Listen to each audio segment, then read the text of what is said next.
Upaya mediasi yang dilakukan DPRD Kabupaten Badung untuk menyelesaikan permasalahan terkait status skorsing 6 orang pekerja PT Angkasa Pura Support APS kembali berlanjut, yakni dengan mengundang pihak manajemen PT Angkasa Pura Support pada agenda pertemuan klarifikasi di ruang rapat Gosana 2, lantai 2 kantor DPRD Kabupaten Badung, Jumat 15 November 2024. Pertemuan ini merupakan tindak lanjut dari pertemuan sebelumnya dengan Federasi Serikat Pekerja Mandiri Regional Bali pada Senin 11 November 2024 lalu. Pertemuan ini dipimpin langsung oleh Ketua DPRD Kabupaten Badung I Gusti Anom Gumanti, didampingi Kepala Dinas Perindustrian dan Tenaga Kerja Kabupaten Badung I Putu Eka Mertawan, bersama Ketua Komisi 4 DPRD Kabupaten Badung I Nyoman Graha Wicaksana, serta turut dihadiri oleh KBO Satintelkam Polres Badung Ibtu AA Gede Ari Dwi Payana. Sebelum klarifikasi disampaikan oleh pihak manajemen APS, Kadis Perindustrian dan Tenaga Kerja Badung I Putu Eka Mertawan terlebih dahulu memaparkan permohonan dari 6 pekerja yang diskorsing terkait permasalahan ini. Dikatakan bahwa sebelumnya 6 orang menyampaikan aspirasi kepada Ketua DPRD Badung agar dapat mencabut skorsing yang diberikan pihak manajemen PT APS. Kemudian permohonan 6 orang tersebut yang diwakili oleh salah satu pekerja dari Serikat Pekerja Mandiri Regional Bali meminta agar dipekerjakan kembali. Selanjutnya, Direktur Sumber Daya Manusia Angkasa Pura Support Riko Respati dalam klarifikasinya menjelaskan berawal dari bulan Juli 2024 lalu adanya tuntutan dari para pekerja terhadap pihak manajemen APS untuk menghilangkan penggunaan kata project dalam SK pengangkatan karyawan tetap. Kemudian dilakukan beberapa kali pertemuan antara kedua pihak pada bulan Agustus 2024 hingga akhirnya para pekerja diwakili melalui Serikat Pekerja Mandiri Regional Bali menyatakan itu gagal runding. Menurut Riko, tuntutan menghilangkan kata project tidak adanya ditemukan perselisihan hak maupun kepentingan para pekerja. Sebab pihaknya tetap membayarkan hak sepenuhnya dan perselisihan hubungan kerja manajemen tidak melakukan PHK pada saat itu.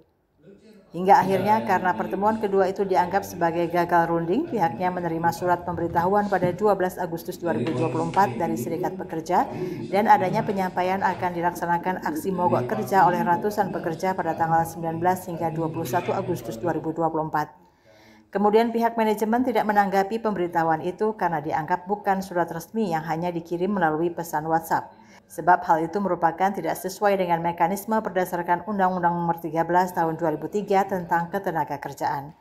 Namun akhirnya mogok kerja pun terjadi oleh 464 pekerja pada 19 Agustus 2024, di mana hal tersebut jelas dianggap bertentangan dengan Kemenaker Nomor Kap 232/MEN/2003 mengatur tentang akibat hukum mogok kerja yang tidak sah. Kemudian pada 23 Agustus 2024, pihak manajemen melakukan investigasi dari 464 pekerja yang melakukan mogok kerja.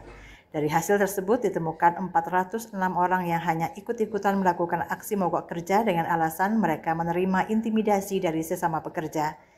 Ditelusuri kembali ditemukan bahwa beberapa adanya orang sebagai otak aksi mogok kerja tersebut.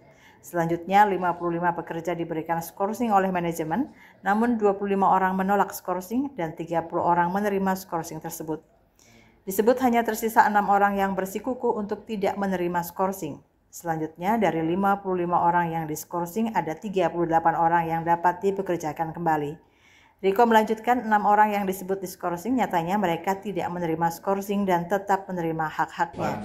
Baginya secara logika jika tidak menerima skorsing, 6 orang itu seharusnya bekerja, namun hingga saat ini mereka tidak bekerja. Kemurahan hati itu sudah kami lakukan sejak awal. Tetapi dari awal sampai dengan sekarang malah kami yang tidak melihat adanya kebesaran dan jiwa besar dari karyawan-karyawan yang mengajukan tuntutan ini gitu. Dalam artian apa? Seperti saya sampaikan tadi ke Bapak, yang bersangkutan satu tidak mengakui bahwa tindakan yang sudah dilakukannya adalah tindakan yang dilarang oleh undang-undang gitu. Yang kedua, mereka tidak merasa berhak untuk menerima skorsing tersebut. Padahal jelas skorsing itu adalah hak kami untuk apa? Dalam melaksanakan investigasi. Dan sekarang mereka menolak skorsing, pertanyaan kami adalah menolaknya karena apa? Apa karena satu tidak merasa bahwa melaksanakan pelanggaran terhadap ketentuan undang-undang, atau karena apa? Atau ada hak yang kami langgar? Tidak ada Pak, seluruh hak normatif yang menjadi hak dari para karyawan ini selama masa skorsing itu tetap kami bayarkan. Mendengar klarifikasi secara detail yang diutarakan dari manajemen PT APS, Ketua DPRD Kabupaten Badung I Gusti Anom Gumanti menyatakan untuk menyelesaikan permasalahan ini hanya bisa dilakukan dengan kekeluargaan dan upaya kerana hukum. Namun demikian, Anom Gumanti berharap masalah ini bisa diselesaikan secara kekeluargaan antara pekerja dan manajemen. Dilanjutkan, posisi DPRD Badung saat ini adalah berimbang, tidak akan membela salah satu pihak karena tidak memiliki kewenangan untuk hal tersebut. Intinya DPRD Badung menerima aspirasi dan melakukan upaya mediasi untuk menyelesaikan permasalahan ini agar tidak berlarut-larut. Nah, saya sih berharap hal ini masih bisa dikomunikasikan antara kedua belah pihak. Nah, saya minta sih ya biar ada keberanian untuk bisa bertemu deh, komunikasi dulu. Ya kalau memang ada kekurangan, ada miskomunikasi, perbaiki ini dulu. Kalau memang itu sudah bisa diperbaiki sehingga ada jalan keluar yang lebih baik. Nah, mengenai aspirasi mereka, kalau mereka masih bersikukuh dan sebagainya, silakan lah. Kita hormati, kita hargai apa yang menjadi keinginan mereka. Ini kan antar pihak ya. Kalau mereka meminta supaya saya ada di tengah-tengah mereka, saya siap kok.